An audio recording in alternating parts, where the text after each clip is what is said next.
Well, hello and welcome back, my friend. And this week I have got a special guest with me.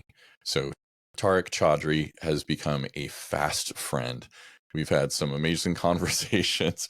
Yes, we I think have. we were talking for 3 hours last time. So, he has become a fast friend and has just an absolutely amazing transformational story. So, Tarek is a speaker, he is a life transformation coach, and then he's also a Christian entrepreneur. So if you're looking at the YouTube side of it, you'll see in the background that he has a awesome painting of Jesus Christ behind him, and off screen he's actually got like this little floofy kind of there we go. Yep. He's got a floofy kind of Jesus there too. So hence not a surprise, since he's a Christian entrepreneur. And yeah, but Tarek is just an awesome guy. We've talked about EDM music, we've talked about barbecue, we've talked about fish, our kids, our family. I mean, it's been all across the board. So yeah, I'm excited for this one today. So Tarek, how are you doing today, my friend? I'm wonderful, brother. I really appreciate the opportunity to be here and to, more so than anything, have gotten to know you and make a friend. So thank you. Yeah, now we got to get together and go to some EDM events and do some barbecue and maybe even a little Thai food. Well, that sounds good, man. That sounds good to me. Yeah, on both sides, man. Well, hey, let's go ahead and start out. What does it look like for you today on the professional side of life? It's a great question. I'm going to answer it backtracking about 2 years, though. So Okay. 2 years ago, I was full swing in the career I spent 15 years building. I was a executive in corporate America at a Fortune 100, leading large sales teams. Loved the leadership aspect of it, but I wasn't happy on the inside. So I stepped away from my career and I spent the last year and a half just developing my relationship with God and with myself and learning what it meant to turn my will over to God and to trust in God and to act in faith instead of live in fear. And as a result of that, constant contact with God and pausing and Mhm. putting aside all the things that created a lot of stress and anxiety in my life, I listened and God spoke.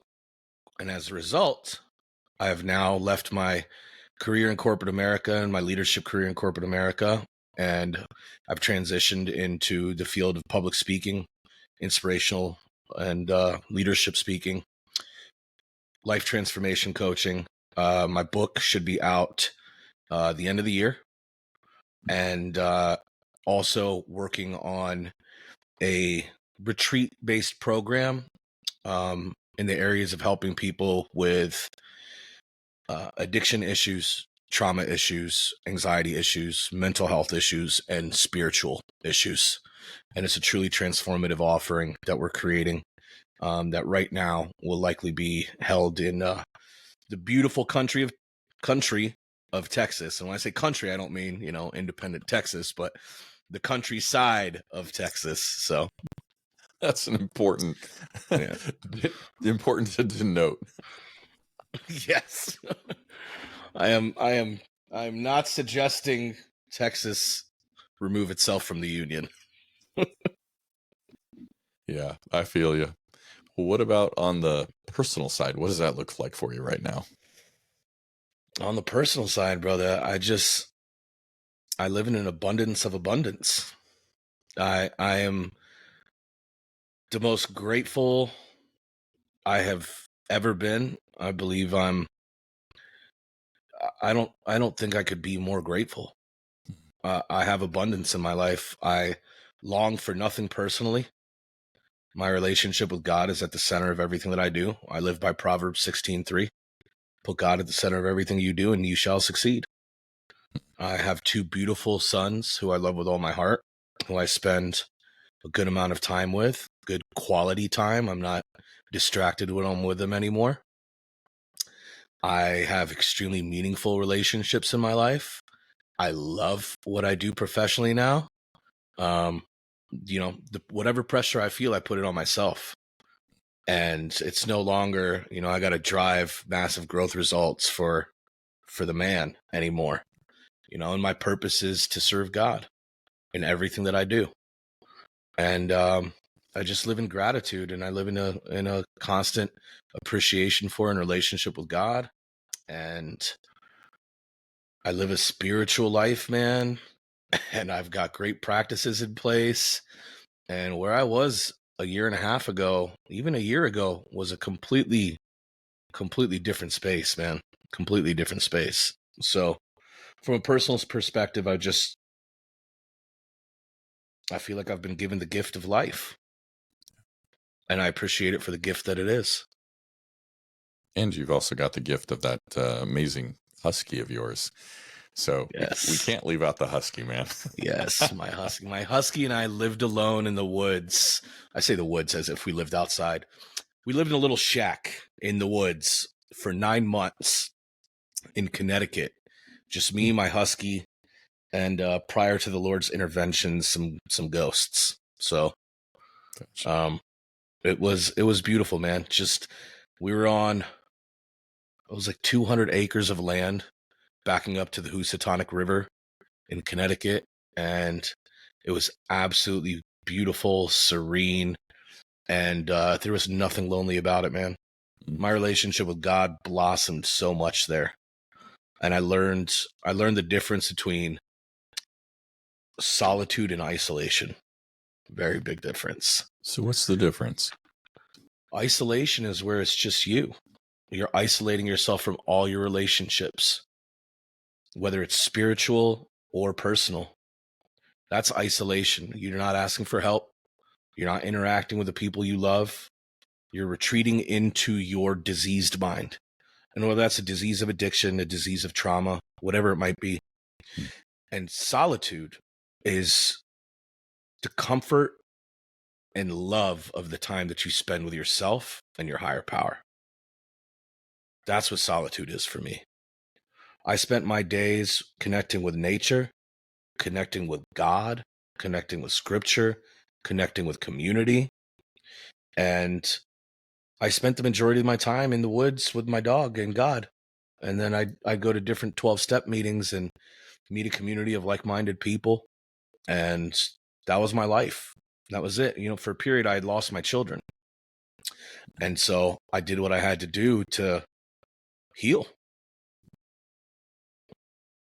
So isolation, like when I withdraw, like the depression that I've had, the anxiety, when I'm withdrawing and retreating and not letting others know, that's what you're, that would be the isolation you're talking about, right? Absolutely. There's emotional, spiritual, mental, and physical isolation. And usually one precedes another, and that precedes another, and that precedes another, until we can reach a space that we're so closed off in every sense of the word. And most of us go through life like that in perpetuity, and we're blind to it. We don't realize how closed off we are from the people we love, how closed off we are from self-love, how closed off we are from God's love. And that's what isolation is. Isolation is that there's something wrong with me. I can't fix it. I don't deserve help. I don't want to tell anyone. I'm too afraid for people to see me. That's isolation. Yeah, that shame Solitude, factor when it comes in. Solitude is learning to fall in love with yourself. That's really what solitude is. It's learning to fall in love with yourself and being able to do so by knowing that God loves you exactly as you are when you came to him. Yeah. Well, dude, let's take it back, because I want to make sure that it's like, it's not misunderstood, that it's like, yeah, Tarek, he's got it great. He's not in isolation. He's in solitude. He didn't experience anything of what, like what I've gone through or what anybody else has gone through. That's not at all the case. Like, you and I have had some great conversation about your journey. Can we go back to like when you were about 11 and kind of what life was like, and then what you witnessed? And I mean, it was literally, you're going to be talking about something that was 5 feet away. I mean, we can spread our arms and it's less distance than that. So can we go back to that and go from there, like what was going on and what happened? Yeah, absolutely, brother. So when I was 11, so I grew up in the suburbs of Northern Virginia, which is about 20 minutes outside of Washington, D.C. And when I was 11 years old, my mom and dad bought a service station in Anacostia, D.C., which at that time was the murder capital of the world. It had surpassed Baltimore and was number one. And I started working there with my dad when I was 11 years old. And I was outside sweeping, and my dad was in the garage in the shop. And he had gotten into an altercation with a gentleman who would frequent our establishment and try to steal and harass our customers. And they got into an argument about 30 minutes prior. And I saw him coming back. And I saw like something bad was going to happen. Mm. And so I started screaming for my dad, and I started running towards him. And I said, "Dad, Dad, Dad." And I got about 5 feet away. And by the time he turned around, that guy stabbed my father right in front of me, right in the ribs. And I just remember watching his white polo shirt just all blood, all red. And I just felt trapped in fear. I was paralyzed. 5 feet away from me, my father was stabbed, and I couldn't do anything about it. And then I started to think to myself, well, could I have? Did I do something? Was I scared? Was I weak? Did I let my father get stabbed? And that was a very character defining moment for me. Going even further back than that, Mike, that wasn't my first exposure to violence, and to varying forms of abuse. So it had already been instilled in me, not even by the person, but by the experience itself.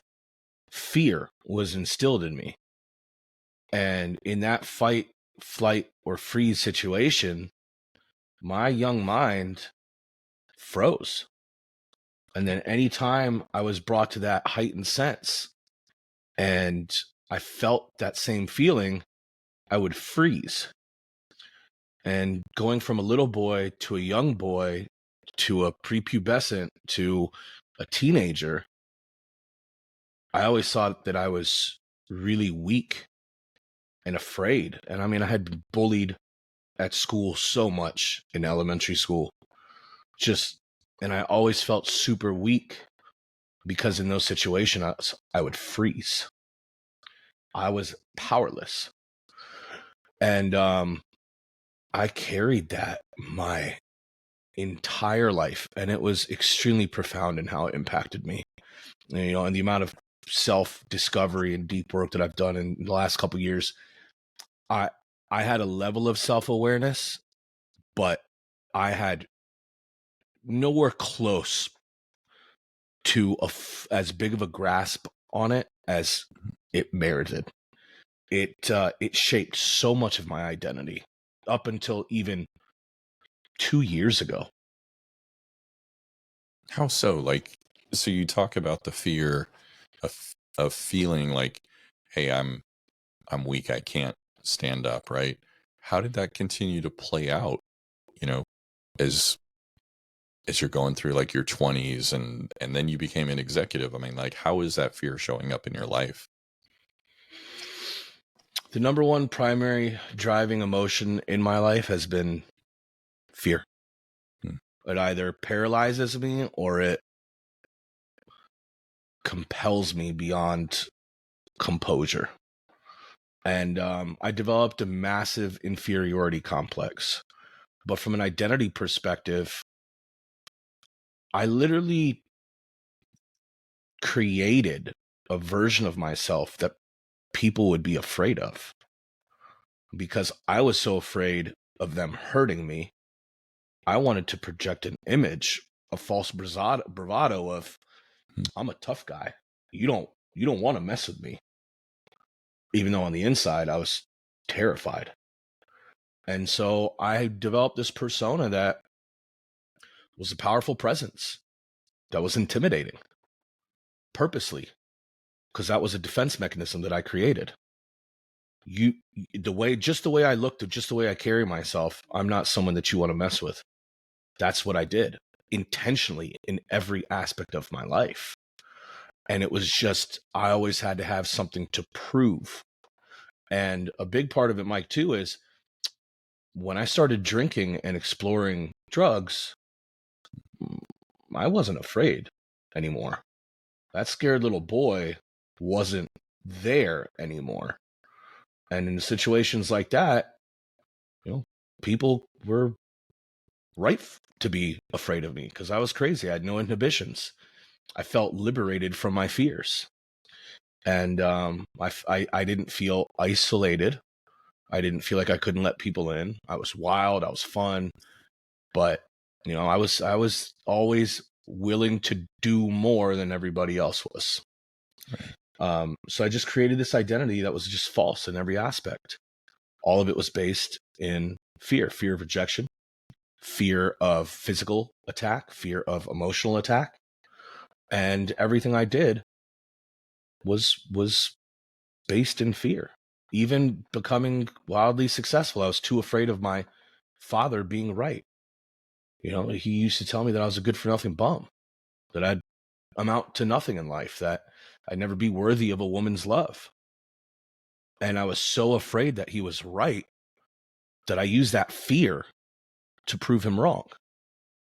And I developed this false ego that was created from a massive inferiority complex.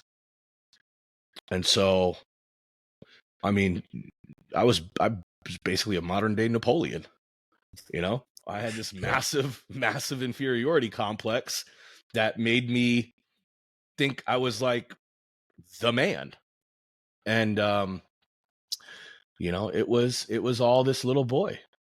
It was this little boy who was crippled by fear, who so badly wanted his father's love, who so badly wanted to be accepted by people inside and outside of the home, who didn't have a place in the world, who didn't feel like he fit in anywhere, who literally shaped himself into becoming something that was not authentically him at all. It's what other people would accept. And so I spent my whole life chasing love, chasing self-worth, chasing respect, and chasing value to people. I thought you had to earn love by being worthy enough to make someone feel better about their life. That's what my perception of love was at that time. And fear drove everything, man. It drove nothing and it drove everything. Yeah.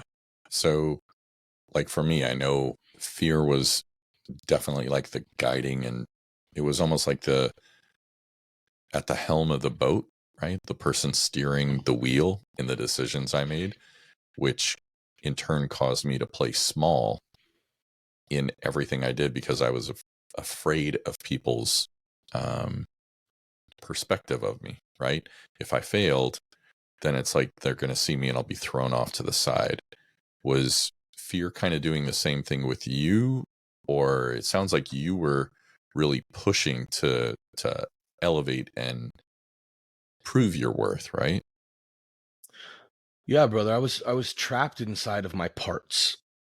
There was a part of me that I never addressed. That was the scared little boy. There was a part of me that I never nurtured, him and my 16-year-old angry teenager. I never nurtured these two. And so it depended on the situation, who was going to show up. And so I so badly didn't want my father to be right that it actually created this false sense of strength. But it was pure self-hatred and shame that drove me to become successful. I woke up handcuffed to a hospital bed when I was 29 years old. I knew I had a drinking and drug problem by the time I was 21. I tried to solve it by enlisting in the Army, getting some discipline. That didn't work. And when I was 29, about 6 months after my father died in my arms, about 6 months after my brother was hanging on for his dear life after a massive brain aneurysm, my mom walks into a hospital, and that's what she has to look at, was her youngest child handcuffed to a hospital bed. Mike, I hated myself so much that I shut all of those parts of myself down. I killed them. I buried them. I neglected them. And I catapulted myself into using my pain, using my hatred, using my grief to build something. And it worked, man. I didn't pick up a drink or a drug for 3,010 days. It worked to change everything on the outside.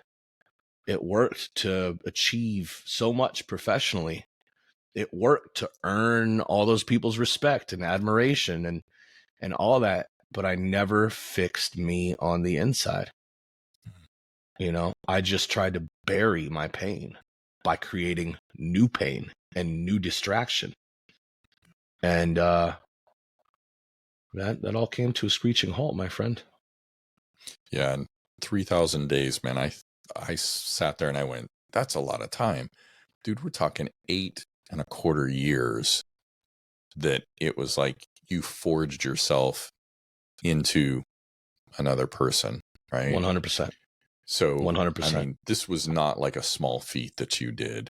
And that's a lot of concerted effort to be somebody where, like you said, you buried your emotions, you buried these parts of you that you were ashamed of. You didn't feel, confident. So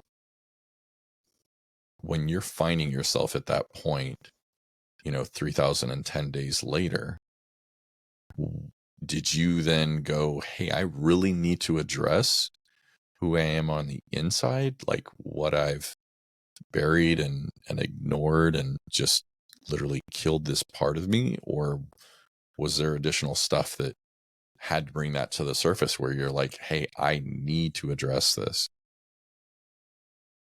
Oh, man. No, that did not happen on day 3,011.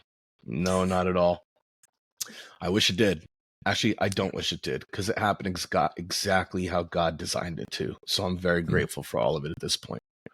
But no, brother, I had emotionally relapsed. So in recovery, we talk about things like emotional relapse, social relapse, physical relapse, spiritual relapse, mental relapse. And I had an emotional relapse about 4 years before I actually picked up a drink. And at 4 years sober, there was a event that occurred in my life that triggered. I don't like the word triggered anymore, but it did. That was a purpose it served. It triggered me. And I felt all of those things that I buried come alive. And for the first time in 4 years, I started to feel myself crack. And so this persona that I built said, oh yeah? Well, I'll just go do more. I'll work harder. I'll achieve more. I'll create intentional pain. I'll use my addict mind to go do good. I'm going to go help more people. I'm going to go make more money. I'm going to go help other people make more money. I'm going to do all of these things to bury you again. I'm not going to let you come back to the surface. I don't need you, you hurt little boy, you scared little boy. I don't need you. And for 4 years, I tried to bury it more and more and more. And I was literally living 2 completely different lives, because I'm projecting this powerful, strong man that's a leader in his industry, a leader in his community, a leader in his family, a leader in his social groups. And on the inside, I'm dying. I'm so heartbroken. I'm so beaten down. I'm so sad. But on the outside, I'm a rock. And when I finally relapsed, it was 9 months after I had separated with my ex-wife. And I had gotten into another pseudo relationship shortly afterwards that was about the most toxic experience, probably for both of us, imaginable. And for me, I felt like I was in a relationship with my father. And for her, she felt like she was in a relationship with her father. And so we both were activating each other's traumas. And I finally got to the point where I had so much resentment inside of me. I hated all the people I had loved. I hated my dad. I hated my ex-wife. I hated this woman. I hated all the people that I served. I was just consumed by hatred for everybody because I had nothing but self-hate inside of me. No self-worth and self-hate.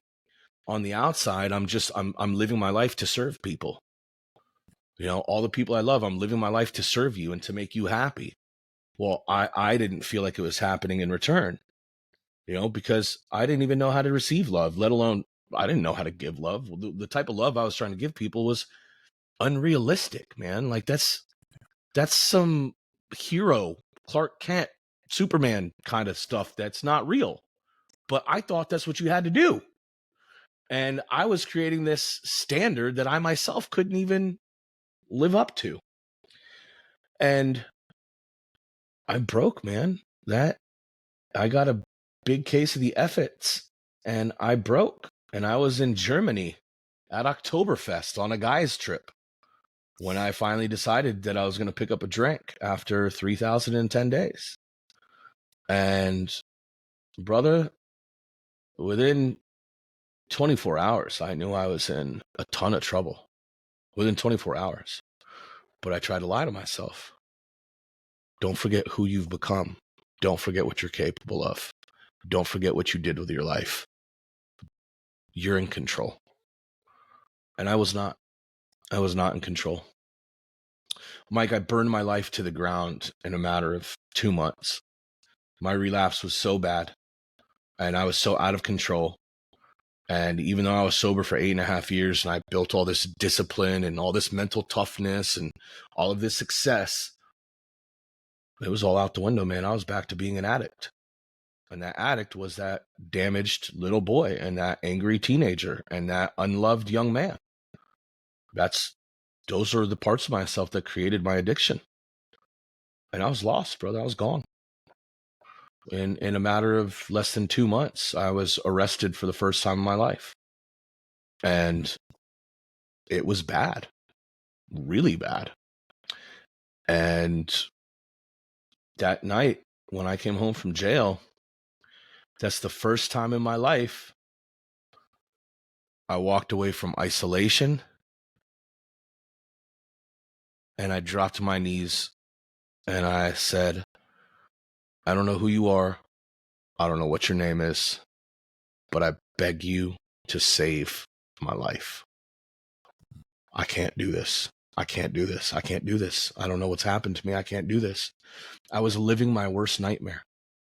Never did I ever think I would relapse. I had it all, man. I had people's dreams. I was living a lot of people's dream life. But I had nothing. I thought I had it all, but I had nothing. And God spoke directly to me that night. And I took it for granted. And I once again, within a few months, was like, let me prove to everyone I'm still that guy I used to be so that I can earn their respect, that I can show that I'm capable, that I can show that I can be a comeback again. Let me go and show these people, who I am. And lo and behold, a couple months after that, relapsed again. Did the same thing, trying to use my self-will, trying to use, the toxic masculinity that society instilled in me. Well, a man's only good for what? You can't do it on your own, then you're not a man. You can't be worth something in life, then you're not a man. Men don't need help. Men just get up. And I kept trying to do it, but bro, I was never a man. I was a hurt little boy in a grown man's body. I was an angry teenager in a grown man's body. I was a lonely young man in a grown man's body. I wasn't a man. No one taught me how to be a man. I didn't have God in my life. What kind of man was I? It's almost one of those when we bury the stuff, like you redoubled your effort, right, on forging the new Tarek. And when we redouble our effort to, strengthen up and appear in this facade, put on our masks, dude, that stuff comes back with a vengeance. And I don't know of anybody that's, tried that route that it succeeded for, where they're genuinely happy, because that stuff is always there. The thoughts are there. It's not until we genuinely go in and we're honest about how we feel, where we're at, that we can heal and truly experience happiness and feel like a man. Because otherwise it's like we're that trapped little boy that gets a megaphone and says all kinds of stuff to us about who we believe we are, and we believe those lies. So yeah, I'm not surprised, man. It rises to the surface and comes back with a vengeance to just beat us back into acknowledgement. During this time, were you still like within the like the corporate side of life, or did that crumble with stuff, or like how did things play out there? No, I was still in the corporate side of life, man. But when I got arrested, it was all over the news. It was on social media. My mugshot was everywhere. But God intervened that night, and He saved my life. If I hadn't had that spiritual experience with God the day before that article came out, I would not be here today. I assure you that. And again, I had something to prove. So they gave me they didn't give me a couple months. I took a couple months. They were going to give me as much time as I needed to get right. And I felt so much guilt and shame for what I had done. I said, all right, let me take a month. All right, fine, I'll take 2 months. And let me go back and be the best I've ever been, be the best leader I've ever been, be the best person I've ever been, and do all this and do all that. I mean, you can't heal 40 years of trauma in 2 months. You can't have lasting change after 2 months where you're not even really dealing with the root issues in the first place. So I went back after 2 months, and 6 months later, I relapsed again. And so I had to take another leave of absence. Another 2 months. Sober another 6 months, relapsed again.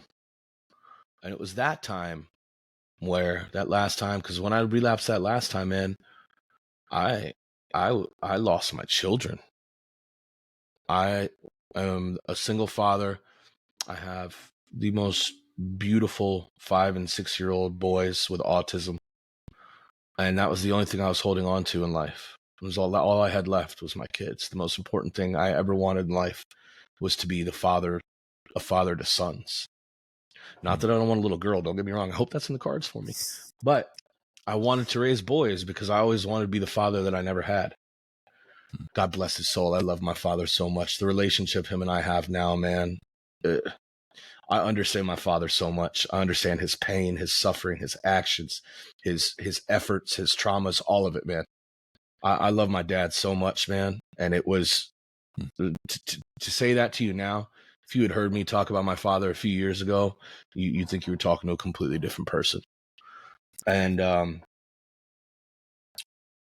I wasn't allowed in the same room with my children. And I dropped to my knees right here again. Only the second time in my life I ever dropped to my knees. First time was when I begged God to save my life. That's when I found him. He was already there, but I found him. And the second time I dropped to my knees literally right here. And I begged God to end my life. Not to save it, to end it. I was lost. There was nothing, all the false strength that I thought I had, it crumbled and shattered into a million pieces, man. I was not even a semblance of a good man. There was nothing left in me. I thought the only good thing I could do was let God kill me. That's what my worth was at that point. And he once again answered. And he did take my life. He did. He took it under his protection. He took my life under his protection. And that's when I said, I got to walk away from it all, man. I got to stop proving to people that I'm okay, because I'm not okay. I'm not okay.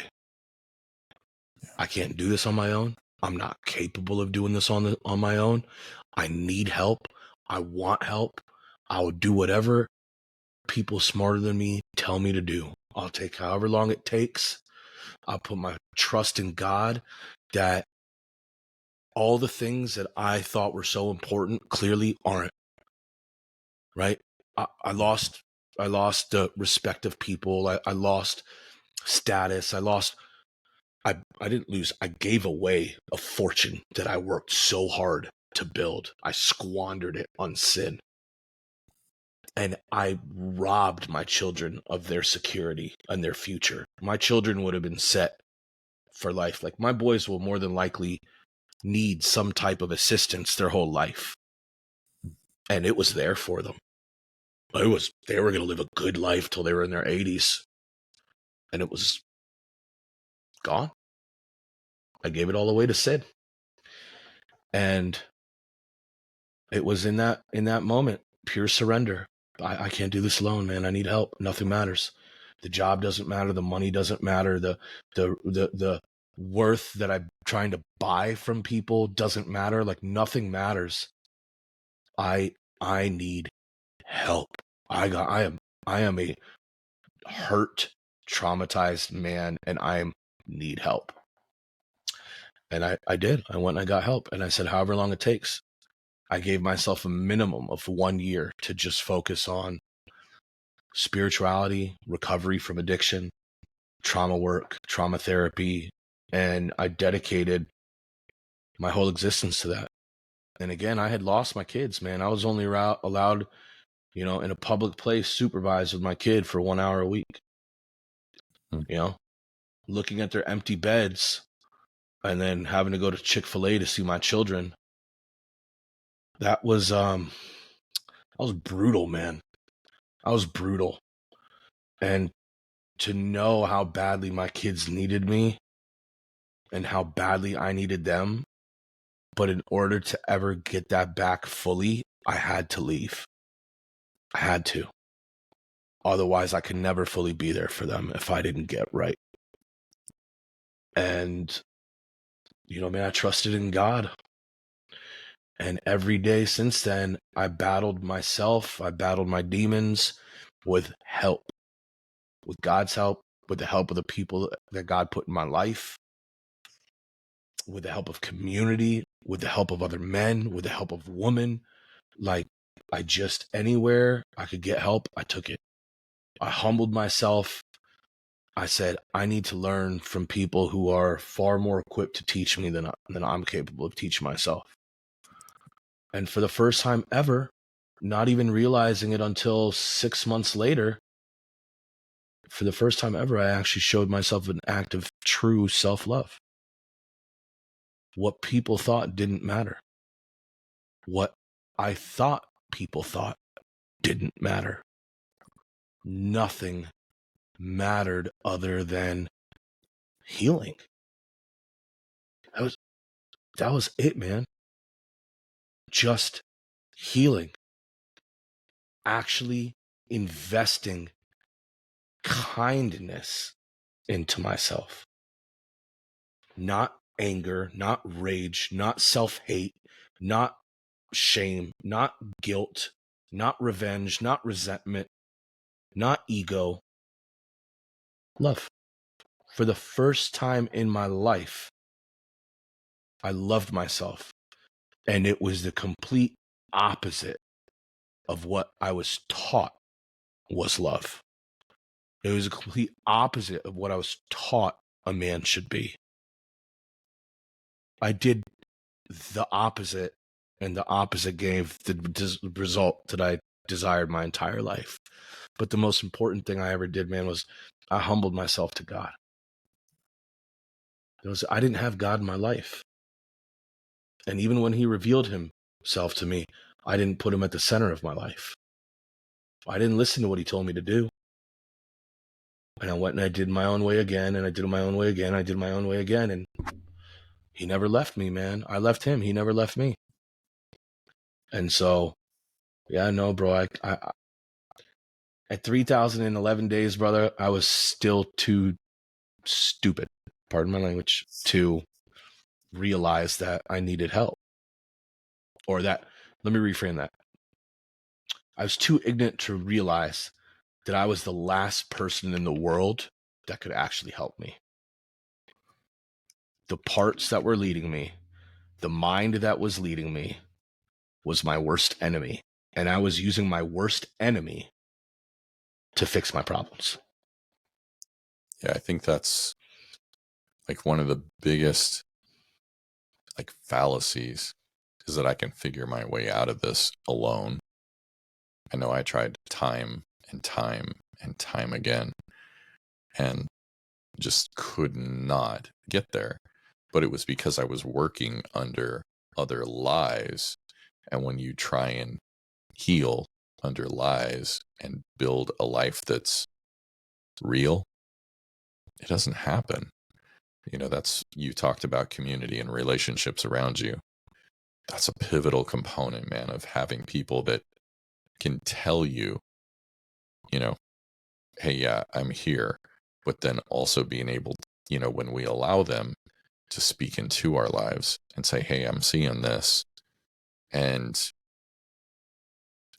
get beyond our facade, those masks that we hold up, right? Trying to be a chameleon and put on all the right colors and look like we're good. Man, having that community will make a big, big difference. Oh yeah. And it sounds like you then discovered like love is not something you have to earn. Is that a fair statement? Yeah. Okay. You're nodding your head. Cool. Then how did that also impact how you interacted with your boys? Like when you learned like love was just something freely given and not that you had to earn it, did that affect you as a dad with your sons? That's a great question, man. It's interesting. I thought I was the only person who had to earn love. I would freely give it, but I just thought I had to earn it. But also the love that I would give was, and in a lot of ways, man, in a lot of ways, like sometimes no matter what someone gave me, it wasn't good enough because I never thought I was good enough. And so it's like, well, I'm trying 150 times harder than you are. Like, what about me? But you know what, man? Like, I was trying so hard to make people love me instead of just realizing, oh, I'm loved. So, I mean, when you're trying so hard to make people love you, you're full of resentment because it's really hard to force somebody to love you, and But no, with my sons, man, I never wanted my children to experience what I experienced in my childhood, man. No child should ever experience what I experienced in my childhood. And that's a part of what my sober from drugs and alcohol, yet still highly diseased mind told me when I left my ex-wife. I thought our differences were irreconcilable. And I swore to myself that I would never raise my children in an unhappy home. And I was so unhappy and I didn't see a way back. And at the time, I thought I made the right decision. I thought, her and I can't work it out. My kids deserve 2 happy parents in 2 separate homes versus 2 unhappy parents in 1 home. But both my ex-wife and I, man, we both never, ever wanted our children to experience what we did. And so, man, the love that I gave my kids, it was the purest love I was capable of giving. But I was so damaged, man. I shouldn't say damaged. That's not a good word to describe a human being. I was so neglected, primarily by myself, that I overcompensated in every part of my life in one way, shape, or form to try to fill a deficiency or here or there. And to a point, I gave my kids like too much tender love, right? Like the thought of ever laying a hand on my child, like, no shot, dude. No shot. Dude, like, I know what it is to experience that. Like, no. But in a way, like, it was almost like I was too easygoing. You know, like, I let them do stuff that they probably shouldn't have done. But it's just because I only wanted them to feel safe and secure and happy. When in actuality, brother, I was so damaged at the end of it, they weren't safe. They weren't secure.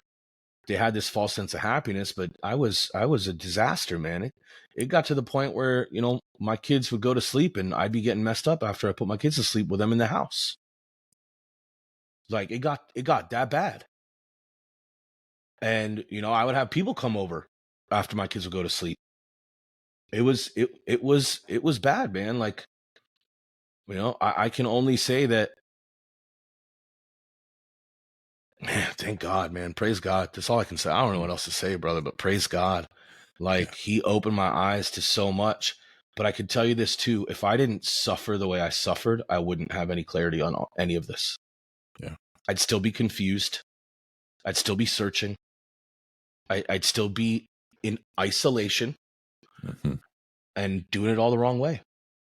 You know, God's beautiful plan was just executed so flawlessly. And, you know, it's like he finally one day just came and was like, all right, well, you need to be hit upside the head, and hit me upside the head. And it was like, wake up, stupid. Yeah. But yeah, man. So, but now it's like, with my boys, I now understand what love looks like. And I wish I could remember where it is in the Bible, but the Bible says something along the lines of, a child should welcome their parents' discipline, and a parent should welcome disciplining physically disciplining their children. And the way I interpret physical discipline, my God, my relationship with God, my God is not telling me to go beat my kids. My God is saying, make them work. You let them know what a little bit of physical work looks like. That's physical discipline. And now, granted, my children are 5 and 6 years old. So, you know, there's only so much that I'm going to do, but I use the Bible to guide how I want to be a father now, man. You know, I created the father I never had, the earthly father I always wanted. I created through my heavenly father. Like, my relationship with Jesus Christ is my relationship with Jesus Christ. I didn't learn about my relationship with Jesus Christ in the walls of a church. I learned it in the pages of the Bible and in my heart and in my meditations with God. And don't get me wrong, I love to go to a church, man. I love to be in the energy of a room where everybody is worshiping Jesus and absorbing the power of the Holy Spirit. And like, there's nothing better than that. But that's what I do now, man. I learned to love both my children, myself, and other people with biblical principles, which I'm not shooting from the hip anymore when it comes to like the most important relationship and role I will ever have in my life, which is being a father. You know, most of us, we shoot from the hip. We either give exactly what we were given or do the total opposite and don't realize like there's a medium, like there's a place in between. And we all try to overcompensate, and we all don't want to pass what's been passed down to us and don't want to give our kids the experience that's been given to us. Or some of us grew up dirt poor and we want to give them everything. Well, then guess what, man? You're going to make their generation dirt poor because they're not going to know how to work for themselves. You know, what is that saying? Hard times create strong men. Strong men create easy times. Easy times create weak men. Right? So there has to be a balance. Yeah. Yeah. And that's so true. It goes in cycles. One thing that I was wondering, I know I had gone through like almost like that roller coaster of getting it together, and then I would fall back, and I manipulated my family into believing that I wanted to be there, and I did want to be there, but I hadn't addressed me, right? The hurt. So I was ruining the trust that was placed in me. So over time, my family quit believing that I was actually genuinely changing. And when I finally did, then there was a time frame that it took for them to believe that, hey, Mike is the new Mike, not the, emperor's new clothes kind of thing, right? Did you, when you had, reforged yourself and then had, resurged back into who you were, like you kind of slid back into the alcoholism and medicating, right? When you truly changed, did you see that it took time for people to believe and that you needed to extend kind of like an understanding that, hey, yeah, you'll get there. I genuinely know I've changed, but people around you may not have. Was that something you went through as well and experienced? Man, that's such a big and powerful question. And I want to answer it with the understanding that the listener, this is probably something really big for the listener. What people think of you, the people you love the most, after you've wronged them and you've shown them what your character has been over and over and over, what they think of you should be the least concern of your life. As wild as that sounds. Because then your journey is not authentically true to you. You're doing it for somebody else. Everything I've done, I have done only to do what's right for me, not for anybody else. I didn't do what was right for my kids. Innately, I did, but I didn't do it for my kids. I only did it for me. And the reason I say that is when you have expectations of what others think of you, you're creating an unrealistic an unattainable expectation. Mhm. The only thing that you can control is what you do, what you say, and what you think. No matter what you do, you can't change somebody else. Nor should you try. Because guess who you think you are if you try to change somebody else? You think you're God. And so, for me, man, even to this day, I know it. The people who love me the most, I can hear it in their voice. There's still a seed of doubt. And it's okay, man. I still love you. You know what I mean? I love you. You don't have to have faith in me. You don't have to have 100% confidence. I don't need that to love you. What you think of me has no bearing on my ability to love you for you. Plain and simple. Mike, I wasn't supposed to get my children back for like 5 years. That's pretty much what my ex-wife told me. Now, what could I do in that situation? 5 years? There's no way. What's the point of living? What's the point of living? 5 years? That's all I have is my kids. Like, what's the point of living? I can't do that. That's one way. The other way is God's will is God's will. And all I can do is all I can do. And all I can do is to do it simply because it's the right thing to do and nothing more. So every opportunity somebody you love gives you to show up as the man that you're becoming, well, be that man. Any little opportunity someone gives you to show where you're really at, you do it if it's really where you're at. And so it got to the point where, I'm living in Connecticut and my children are in Virginia. And it got to and it's probably like 10 months in, about 4 months in, and the hour every other week I would drive from Connecticut to see my kids for an hour. I didn't say nothing. Whatever you give me, I'll take. Who am I to?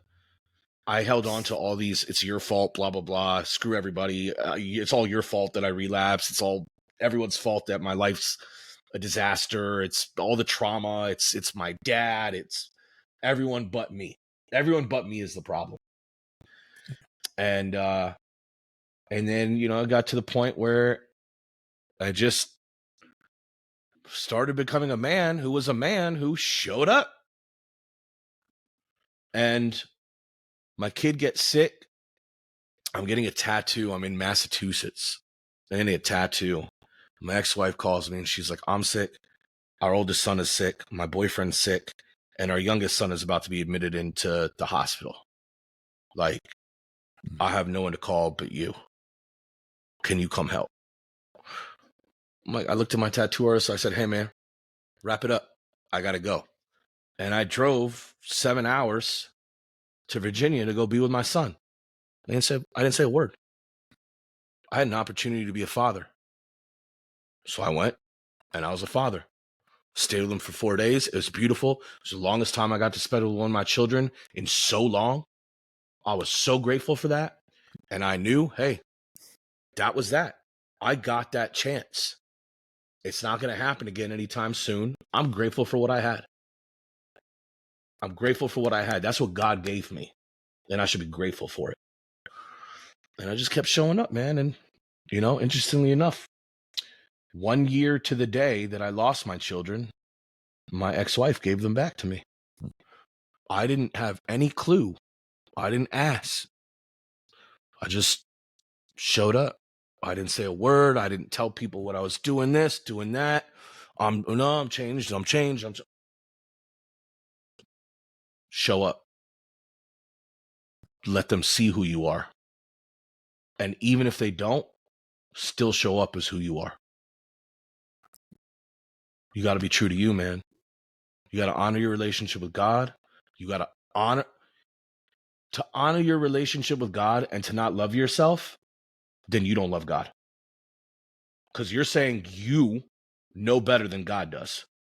If you don't love yourself and the Almighty deems you worthy and your inner voice says, I'm not worthy, then your inner voice is also saying, I have a God complex because I think I'm God to judge myself.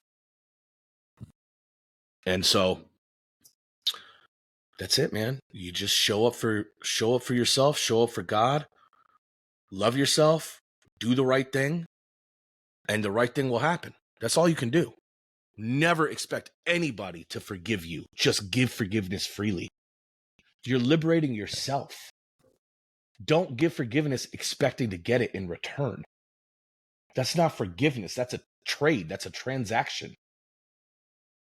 Give forgiveness freely to everybody. Man, how many people say the Lord's Prayer on a daily basis? And how many of them actually live the values and what the Lord's Prayer is? How many of us forgive others for their trespasses against us? How many of us ask for forgiveness for our trespasses against them? We say it, but do we do it? Yeah. Well, Tarek, my friend, that is super powerful. And yeah, I follow you on that. Hey, how can men connect with you outside of this podcast? So right now they can connect with me on Instagram primarily. And it's Tarek _Chaudhary. So that's TAREK _CHAUDHARY. I might think about changing that. We'll see. But if there's somebody who really wants to connect and have a conversation, which I would love and welcome, in whatever capacity I'm available, just send me a DM. Right now, the website is getting stood up. The book will be out in late December. And then we're actually going to start rolling out the content for our free offers ideally within the next 15 to 30 days. And then we'll have some actual real coursework and offers that we're going to start rolling out about 45 days after that. But Instagram right now is primarily just follow me or shoot me a DM if you actually want to have a conversation, and go from there, man. So. And I'll have all the details on reaching out to you in the show notes, the most current stuff at that time. So I appreciate it. Tarek, I appreciate you, Mike. Appreciate your openness. I wish I could give you a hug right Absolutely, now, man. brother. Give you a big. I'm gonna give we'd you a have big to give hugs and hug. go to EDM and barbecue and all that. Oh, it's gonna be a good weekend, my friend. That's gonna be a really good weekend. Absolutely. Well, Tarek, thank you, my friend. I appreciate it. Thank you, Mike.